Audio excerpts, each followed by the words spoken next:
Some of today's stories do contain some disturbing subject matter, and as always, viewer discretion is advised.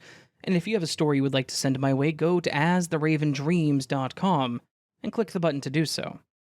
And of course, thank you.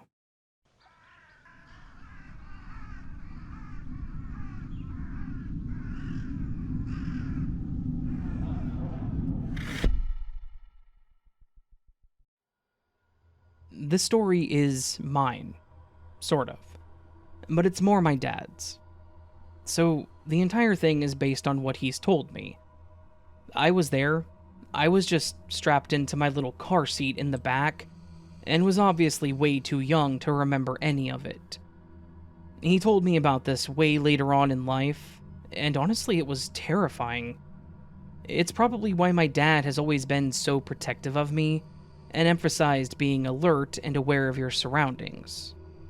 Hell, when I turned 17 and I got my license, he always told me to take the main roads and to avoid back roads. From what my dad had told me, it was a pretty normal morning. He needed to go run some errands, so he was taking me to my grandmother's house. I was just sitting in my car seat and watching the back window as I always did, completely unaware of anything. He was driving down a relatively quiet road with trees on both sides. My grandma lived on the edge of a suburb, so there were a few spots that you had to go through that weren't heavily incorporated. He was there, just cruising at speed, when a man jumped out of the woods and ran in front of my dad's car, flailing his arms wildly. Naturally, my dad slammed his brake, barely avoiding to hit this guy. He said that he could see that this guy looked terrified, like he was running from something or someone. But something about it didn't seem right. Something about the situation was off. His instincts were screaming at him that this guy just wasn't some random dude running across the road. The guy didn't say anything to my dad. He just limped over to the side of the car and made the motion of rolling down the window. My dad, curious as to what this guy's explanation was, cracked the window and asked if he was okay. The man didn't respond.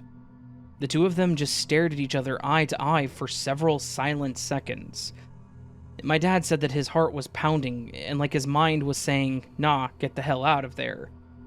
He was prepared to drive off at the first sign of trouble, and sure enough, trouble arrived. As soon as he turned to look back at the road, out of the corner of his eye, he saw two other figures starting to emerge from the undergrowth of the woods on the other side. Without hesitation, my dad stomped on the gas.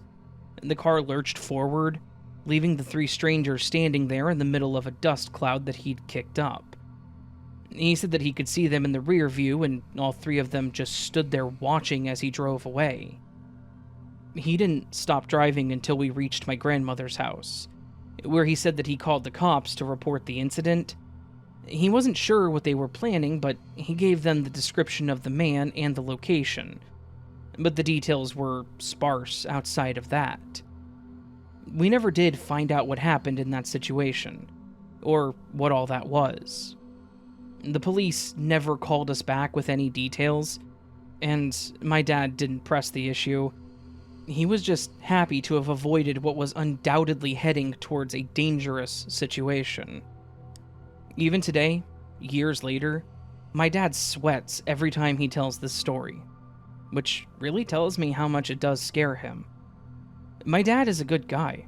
He'll stop and help people on the side of the road, but this was definitely a sobering reminder that some people will take advantage of those willing to stop.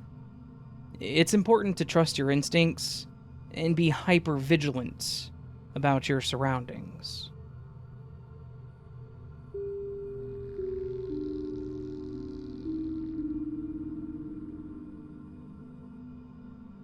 This happened back in 1986, when I was working for a bank in the bookkeeping department in Richmond, Virginia. Where I worked in bookkeeping was called statement rendering. We kept all the personal and corporate checks filed there. On the 1st and 2nd of each month, we had to mail out, by hand, all of the corporate statements. Everyone in the department, no matter your regular job, had to help that day, and we sometimes didn't get out until 8 or 9 that night. Usually we got an hour for lunch, but on those days, we got 30 minutes. I can't remember the exact day the story takes place, but it was in 1986, right after we bombed Libya, so I'm thinking April or May. My friend, M, and I were discussing what to do for lunch because, as I stated before, we only had 30 minutes that day. We decided on going to Popeyes because it wasn't too far away, and I thought we could make it in 30 minutes. So that's what we did. My friend was driving because I didn't have a car at the time, and I took the bus everywhere. The bus system in Richmond was really good. We got to Popeyes and got in line to order. As we were standing there, a guy came in and got right behind us in line. He was staring a hole through me. I turned back and stared straight ahead. Em and I kind of looked at each other with a, "What's wrong with this guy?" look. We got our food and went to sit down. Em sat down across from me and whispered that when I was going to sit down, that guy's eyes followed me the whole time I was walking back to the table. That's when I started to get worried. He came and sat down at the table behind ours, and I was facing him. The whole time, he just sat there and stared at me. I would try to sit so M's head was blocking his view of me, but he would just move over and continue to stare. We had to sit there and wait until he finally got up and left. After he got up and left, we laughed about it, but the laughter didn't last long. He didn't leave. He was waiting for us in the parking lot in his car. As I stated before, this was right after we had bombed Libya, and he looked Middle Eastern, and I started thinking we were going to be kidnapped. We decided to walk back to where the arcade games were just to see if we were being paranoid, and we weren't. He drove over to where he knew we were. Now we started panicking. Our time for lunch was running out, and we didn't want this guy following us back to work. So we went to the payphone there, this was before cell phones, and we called our office to let them know what was going on. Our boss was at lunch, so we had to leave a message, and after that we stood there trying to decide what to do to lose this guy. The parking lot just had one row of spaces, and there was an entrance out to the main street, and another one in the back going out to a parking lot where there was a back way to work. By this time, he had pulled his car out and was facing the front entrance to the main road. I told my friend to back up and go out the other way, through that parking lot, and we can go the back way to work. That's what we did. We saw him zoom out the front way and try to find out which way we went, but he never did. We got back to work late and told them what happened. They all burst out laughing. They said it sounded like something out of Miami Vice, and then I burst out crying. My friend yelled at them that there was nothing funny about this. But that's my creepy encounter story. Thank you for listening.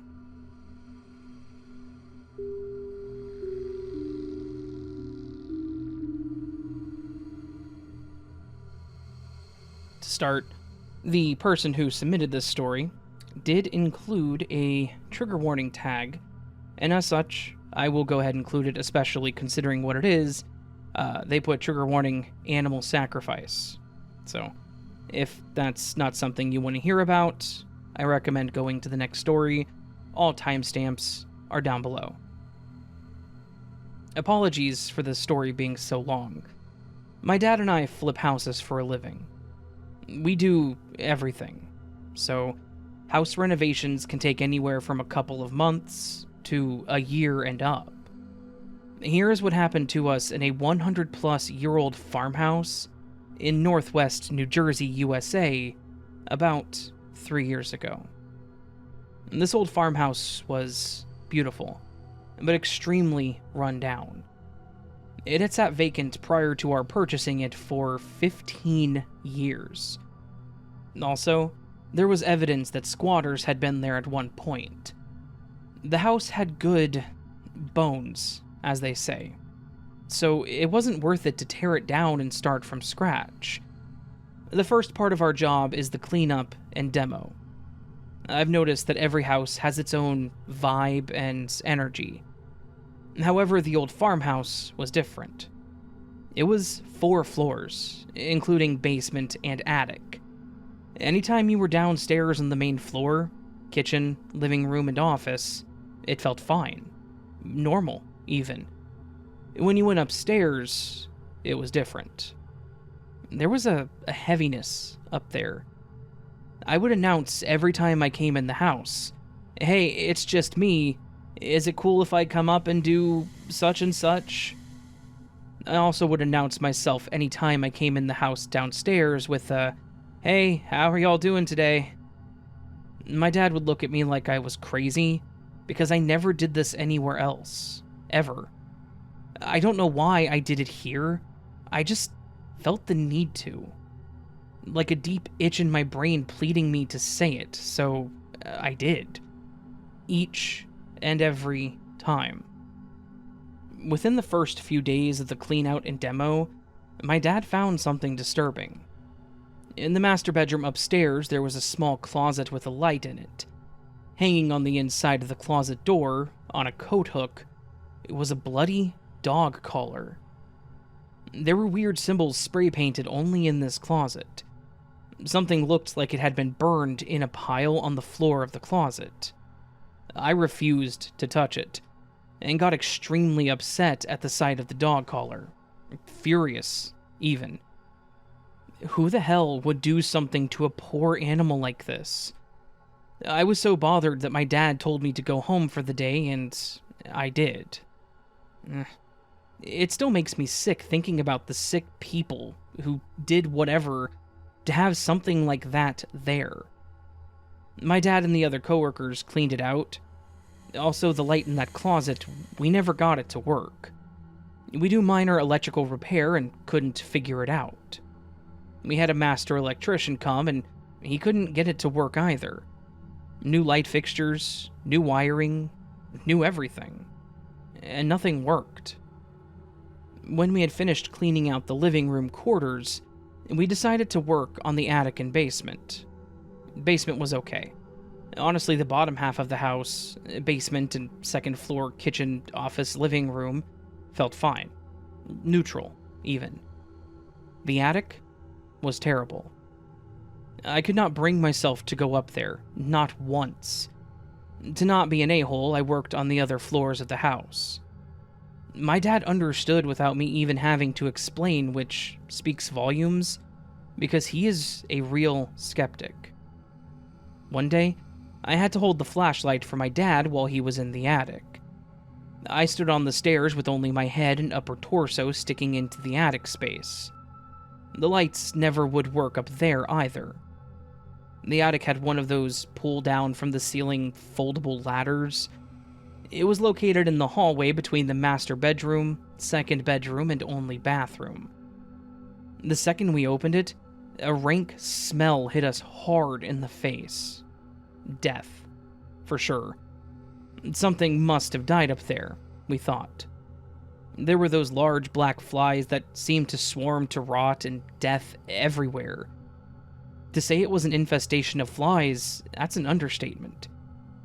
I stood on the ladder almost falling multiple times from ferociously swatting these demon bugs away. My dad looked everywhere for the cause of the flies for days, and couldn't find anything. Before we sold the house, we finally got the flies to go away. This was after months of trying, by the way.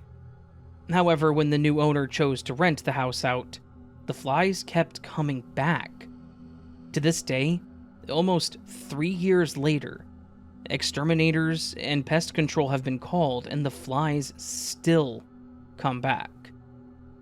The master bedroom had something else happen after the closet was cleaned up. I talked my dad into burying the dog collar, by the way. There were 4 windows in the master bedroom. 2 windows on the north wall, and 2 on the west.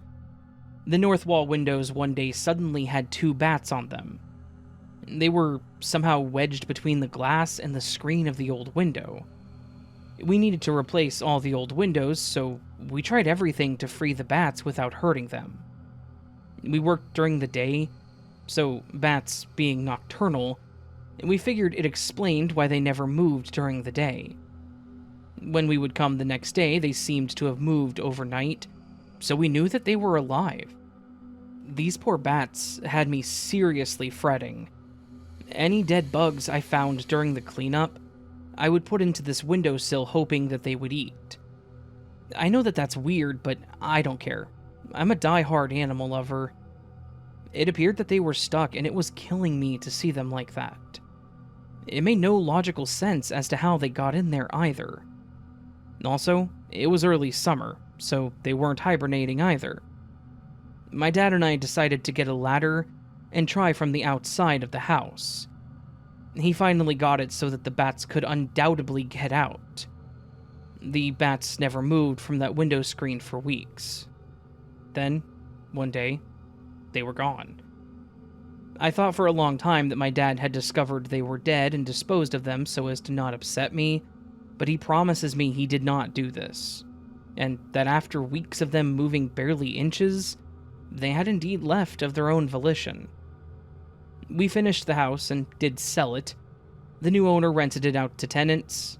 Tenants would move in, stay for a month or two, and then break their leases to move out. This has happened 4 times since we finished it. After each move out, we were contracted to come in and do a fresh coat of paint, deep clean, patch up a hole, or any other fix needed. The feelings in that house, they never changed. Also, I wanted to add that we told the new owner about all the weirdness prior to them purchasing.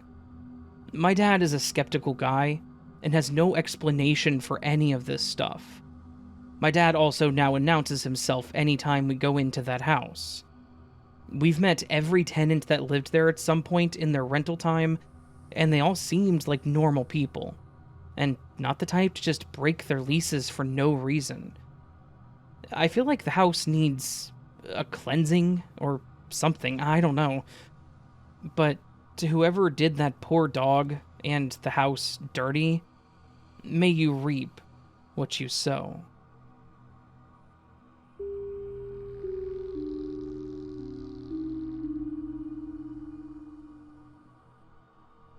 I'm Nicole. I'm one of the few black women in my hometown to become a registered nurse. I grew up in St. Martinville by the Bayou Tech in St. Martin Parish, Louisiana. I'm a lot older now, so looking back at certain events still makes hair stand up on my neck and haunts me. I know you're thinking, what the hell is she talking about? Well, just listen. Almost 20 years ago, I recently graduated from LSU with a nursing degree. I moved back home with my parents, and I worked 16 miles south at a rehabilitation and nursing facility in Lafayette. Living in a rural parish, my salary was low to average. I would work 16-hour shifts on the weekend and 1 or 2 days on weekdays. The following year, I found another nursing facility located in Baton Rouge. It was northeast of St. Martinville, basically 61 miles. It did seem pretty far, but this job offered a higher pay salary, sick days, and a sign-on bonus. I had a 1 hour and 3-minute drive, so I would set my alarm clock 2 hours early. I drove back and forth to work. My parents were very worried about being responsible on I-10, Monday to Friday every morning. Within a year, I saved enough to relocate to Baton Rouge. I found a small apartment close to my job, and I started dating a guy named Jackson. My apartment had 8 buildings. I lived in Building 8, in the back of the apartment complex. I parked my car in the back parking lot, and my landlord and I would socialize about the world and my job. He told me to call him Dan, for short of Danny. Dan was a much older guy at the time, maybe mid-50s. He was 5'11" with brown eyes, dark brown hair, which he always wore a cap over, a salt and pepper beard, was stocky and very sweet. Dan's wife died a year prior of cancer. He would say, "You remind me of my beautiful angel." And I would smile and say thanks. I could see that Dan was still grieving. Poor guy, I thought. A few times I suggested some sort of therapy, but Dan always said no. A few months ago, I changed my work hours from 6 p.m. to 6 a.m. I liked it. It was a laid-back shift, but recently I would arrive home at around 6:15 to 6:30. I walked to my apartment to put the key in the lock, but my door was unlocked. I entered my apartment not knowing why or who could be there, but to my surprise, there was no one. I went to the manager's office. Dan was at his desk drinking a cup of coffee. I told Dan about my door, and we both went back to my apartment. Dan asked me, "Well, are you dating anyone?" I replied yes, but then said that he didn't have a key. My parents have the only spare. Then Dan asked, "To feel safe, would you like it if I changed your locks?" I thought about it. Dan asked if I'd forgotten to lock my door. I blew it off and then just said, "No thanks." But my intuition told me that I would never leave my door unlocked. I called Jackson, and I asked Jackson if he had left the door unlocked. And Jackson replied, "No, my beautiful angel," and we hung up.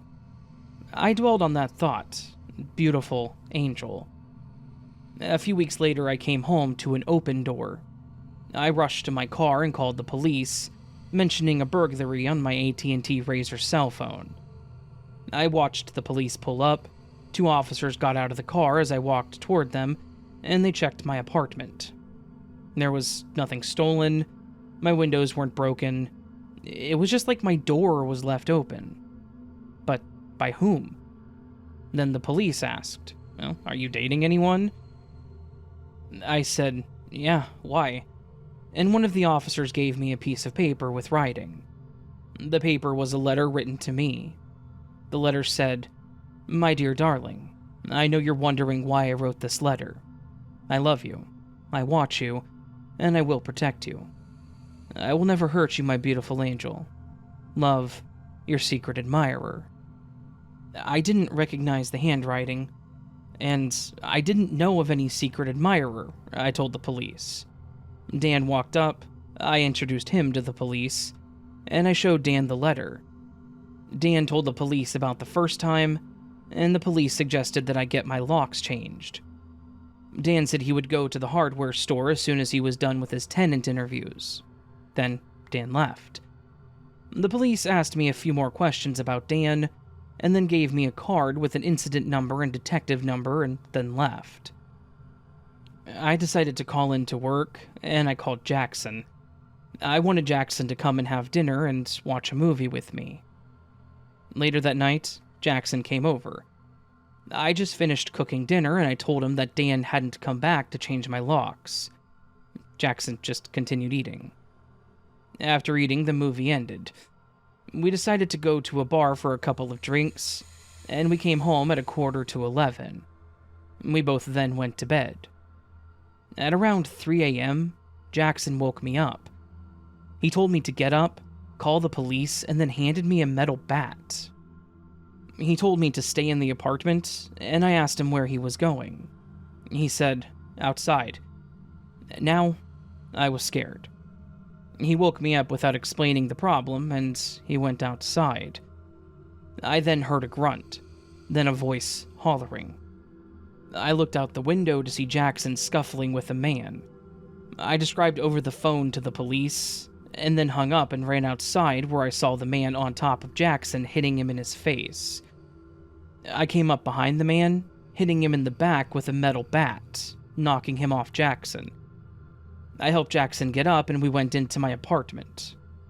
I locked the door, put a chair in front, and then cut the lights out, and we hid in my bedroom, until we heard the police sirens. We opened the door, and Jackson goes to make a police report.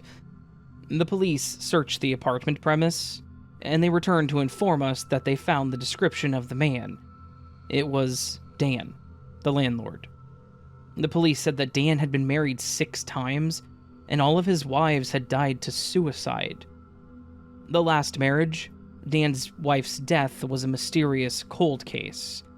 They found his wife dead in the bathtub. At first it was ruled a suicide, and I asked what happened, and they said she fell and hit her head getting into the tub. Then the autopsy report stated blunt force trauma to her head had killed her. Dan, of course, had an alibi. Of course, charges were pressed. I moved in with Jackson for 3 months, but our relationship didn't really work out, so I moved back to St. Martinville. But to Dan, I hope that we never meet again.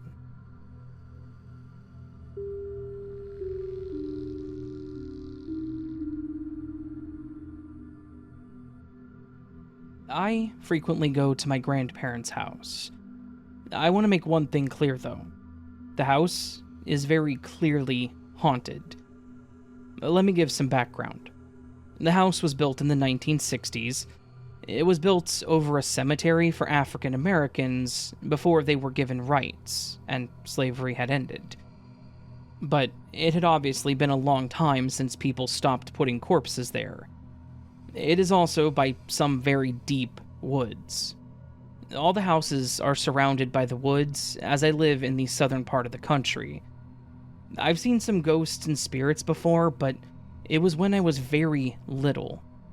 I've also had paranormal experiences, and some of those were recent. I often hear knocking in places of the house that no one can get to due to the furniture. My great-grandmother, 76 and can barely walk, also lives with my grandparents, and she's diabetic. And she's very unable to move due to her weight. Her room is where I often hear the knocking coming from, but she's handicapped and is not able to get up without a walker, or even really knock on the wall. Why would anybody knock on a wall just to scare me? Apparently I'm the only one that ever hears it or notices it. We also have an attic.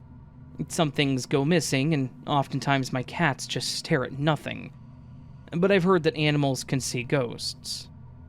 I get paranoid sometimes, but only to an extent.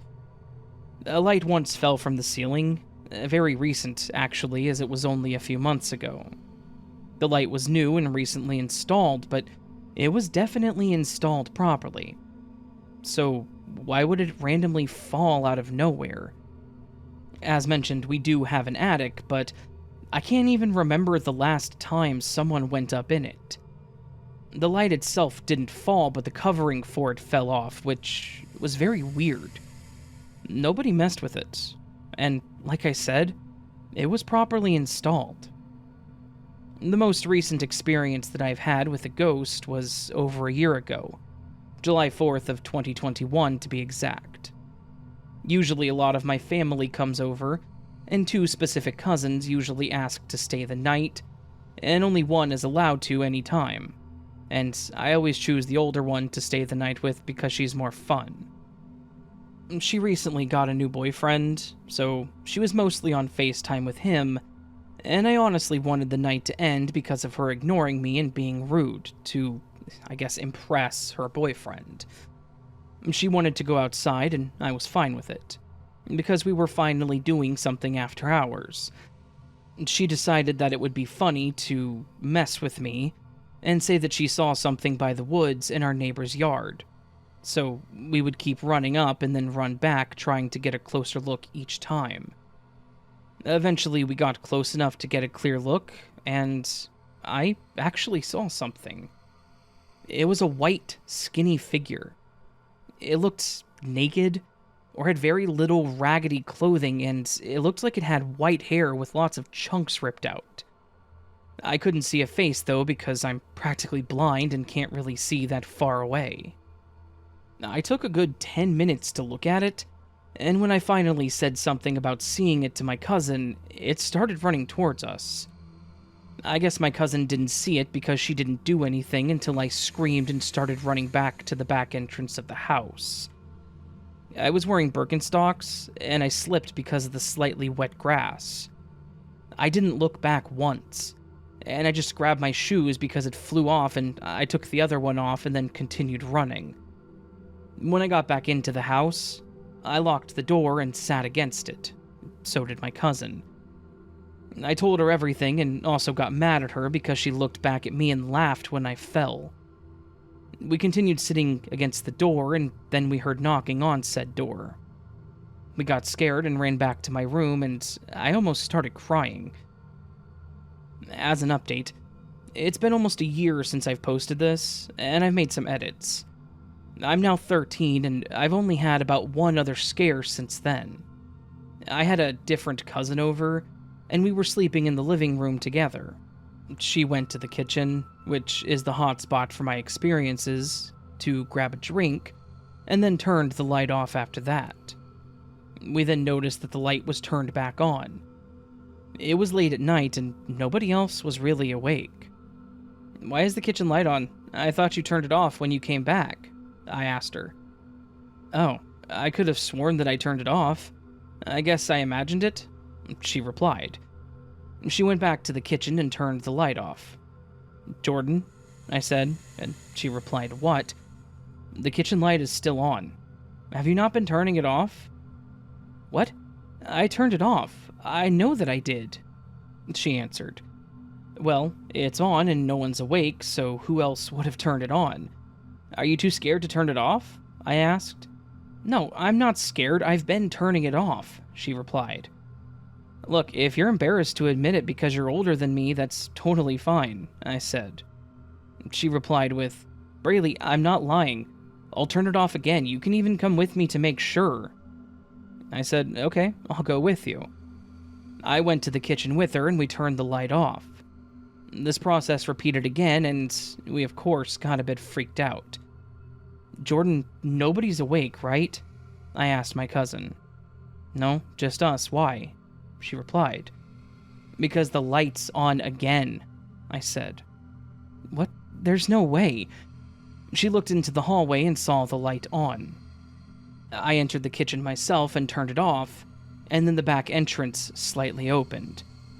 I thought maybe someone didn't close it all the way, so I closed it. And then the light turned on again when I was in the kitchen. "Jordan, why did you turn the light on?" No reply. "Jordan?" Still no answer. I went into the living room, turning the light off behind me, and said, "Jordan, stop messing with me."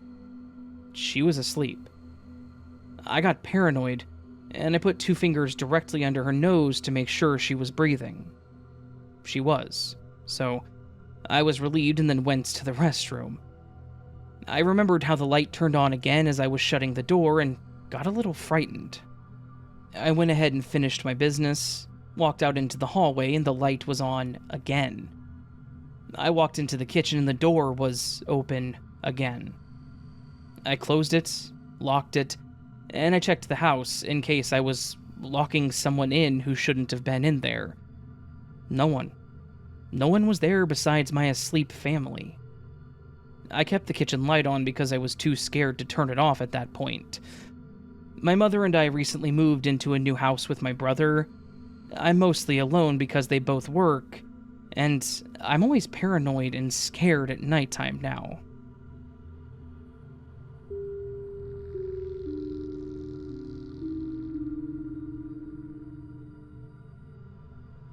Hi, Raven. This is probably the 4th or 5th story that I've submitted to you, but I'm honestly not sure what category this one fits in.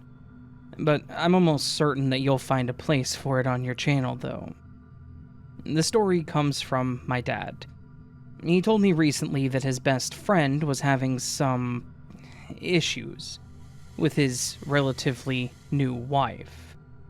I'm not going to use his name in order to spare his privacy. They got married only a couple of years ago, sometime during COVID. My dad said that he used to call her Sweet Mary because, well, her name is Mary and she was always so sweet. My dad's friend is an older man, in his late 60s, so it's no surprise that both he and Mary had been through a few divorces already before the two of them met. Everything was fine between them for a while, but within a somewhat short period of time, Mary's demeanor started to become a little strange.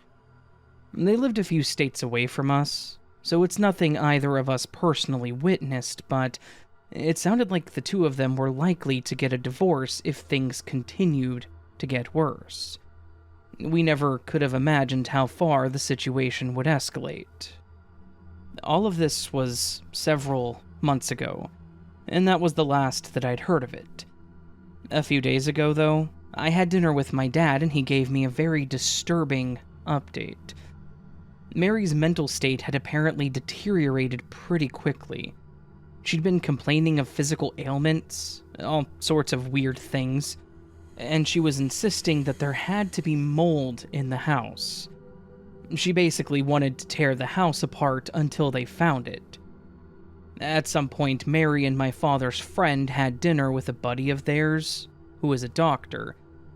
In conversation, Mary mentioned the health issues that she'd been experiencing recently. Their friend was concerned, and he told them that her symptoms matched those of someone who had been poisoned. He asked if she'd been handling chemicals or had eaten anything strange. She said she hadn't, and once again insisted that there must be mold in the house. The doctor took Mary's hand and pointed out some distinct white lines that had developed across her fingernails, which are apparently a telltale symptom of arsenic poisoning. He recommended that she immediately get her blood tested to make sure that she hadn't been poisoned. She outright refused to undergo any sort of testing, which seemed extremely strange to everyone in the room. My dad, upon hearing this, suggested that his friend get his own blood tested to make sure he didn't have anything in his system, because Mary's reaction to the doctor's suggestion was pretty irrational and, honestly, suspicious. His friend spoke to Mary and told her that if the lab found poison in his blood, he would be contacting the police right away. Guess what the lab found? Arsenic. As much as it seems like something you would only see in a TV show, it was starting to sound an awful lot like Mary had been slowly poisoning her husband and had mistakenly exposed herself to the toxin. But it gets much, much worse. Some even more disturbing evidence surfaced once my father and his friend dug deeper into Mary's past. Her previous two husbands had died pretty young, and as it turns out, their causes of death were conditions that could both be traced back to, specifically, arsenic poisoning. I'm not sure what exactly law enforcement intends to do with Sweet Mary, or if she really is a Black Widow, but I can only hope that she rots in prison if her intentions were as sinister as they seemed.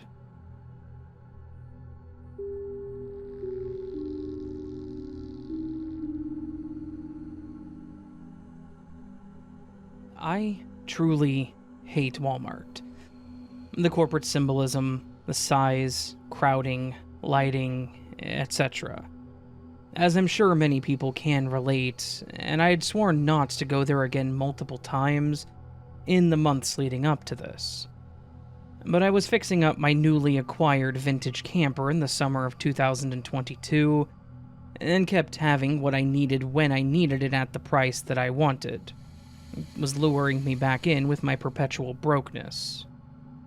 The last time I went was to get the spray paint that I'd been using, which is only available there or on Amazon, and I wanted it immediately.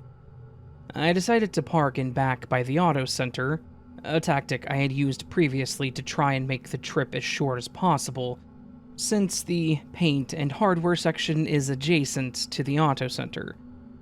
It was business as usual in the auto center. At least there was nothing that caught my attention on recall.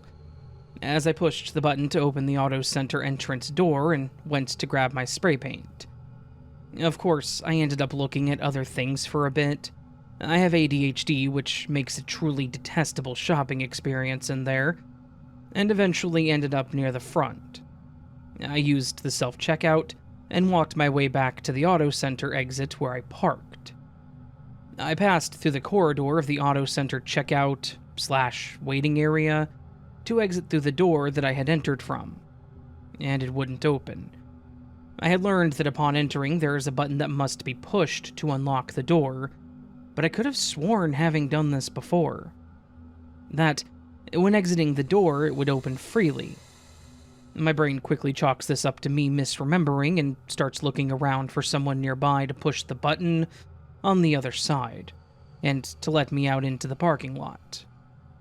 I look towards the car shop area through the glass, and there isn't a single auto worker to be found. There are multiple vehicles cranked up on the lifts, but there is literally no movement in the entire space.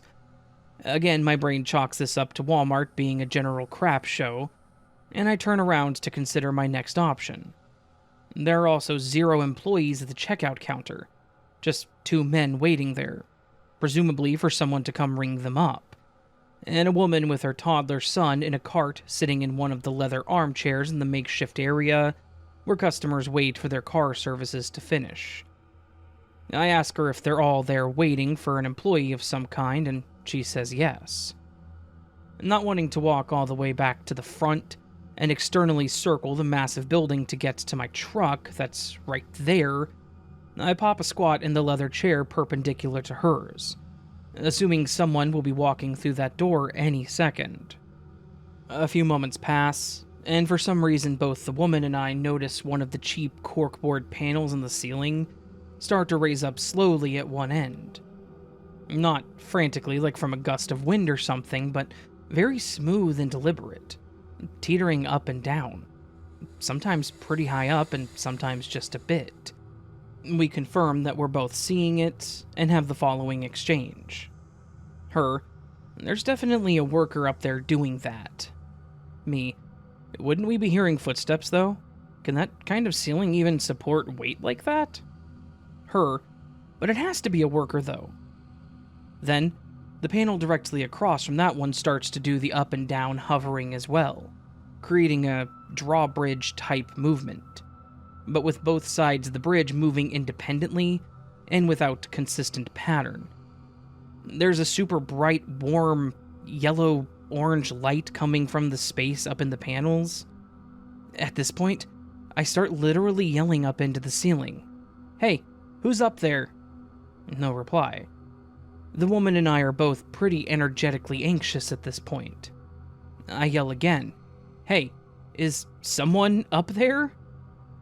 Both panels then slowly drift back down into their correct placement and stop moving. I then notice about 3 or so panels down from the ghost panels, a ceiling panel that was organically off its tracks and tilted some, exposing a bit of the space above.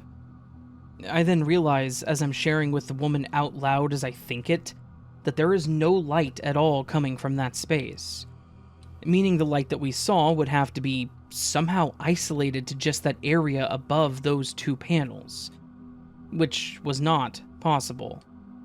I look around to see no employees still, and just jump up and say something like, "This place is evil," and book it back into the main department store. I'm super flustered and start trying to find another back exit somewhere, while simultaneously texting my friend that I'm trapped in Walmart, and that there are shadow people in the ceiling here. I finally see some employees and decide to turn around and try the auto center door again, because I just want to be out of this place. I forgot to really look around again because, when I got there, a woman was entering and I sprinted to grab that door for dear life. I seriously feel like the dark energy of corporate capitalism was incubating in that ceiling. A big yikes. But I can truly say that I have never returned.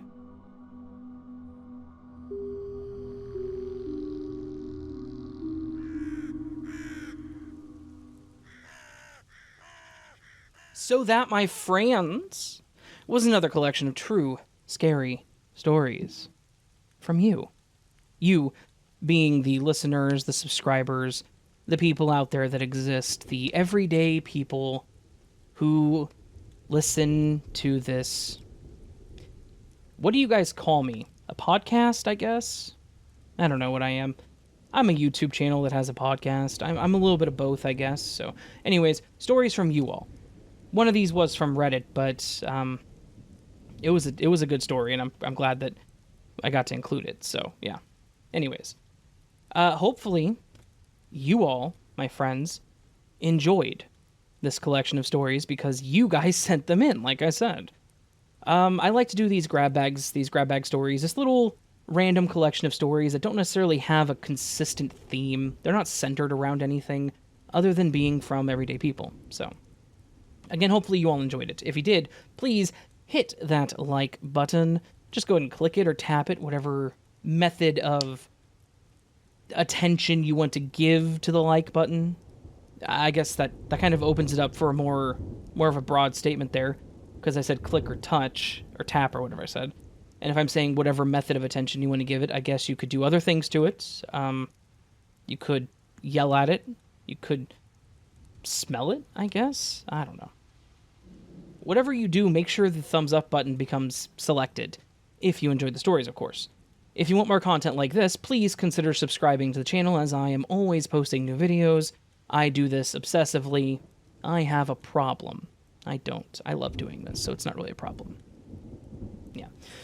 You can also join Patreon or memberships to get early access to content like this and other stuff, depending on what you sign up for. You can also do a super thanks, which is just a tip to the channel, a way of saying thank you to the channel. It's nothing too crazy. It's nothing, there is unfortunately nothing YouTube gives you in return. I wish that they would give you something other than, like, highlighting your message. I wish they would give you more, but it is what it is. It's a system I have to abide by, so. I also do have a merch store that I never plug. It's down in the description. There's a section that says, or check out the merch store. It's a T-Chip store. T-Chip's pretty decent. They have the cheapest prices. I like to believe I'm one of the narrators out there, one of the YouTubers that has the cheapest merch, because I try to keep my stuff as low cost as possible. I have some decent items. I like them. I've bought them myself. My only suggestion, if you buy any of my merch, try to go up one size, because I've gotten my size, and sometimes the shirts are a little tight, but then sometimes they fit fine. But I've noticed if I go up one size, they always fit pretty damn well. So, if you want to go that route, of course, never expected. Always appreciated, though. Anyways, friends, I hope you're having a beautiful week so far. I hope you have a beautiful rest of your week, and I hope you remember that you are loved, you are valid, you are important, you're the best you that you can be. Please don't forget it. And please never let anyone tell you otherwise. And of course, until I see you again, much love, and sleep well.